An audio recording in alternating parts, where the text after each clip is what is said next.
மதுரையை ஆளும் மங்கையர்க்கரசி, மக்கள் உள்ளமெல்லாம் கொலுவிருக்கும் மனோன்மணி, எம்பெருமாட்டி, திருவாலவாய் உடைய அங்கையர் கண்ணி, தடாதகை நாச்சியார் வருகிறார். பராக் பராக் பராக்.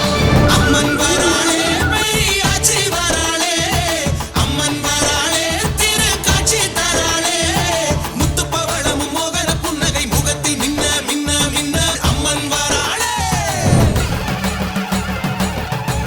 நீங்கள் என் மக்களை ஆள நினைக்கின்றீர்கள், அவர்களை நான் அரவணைக்க நினைக்கின்றேன்.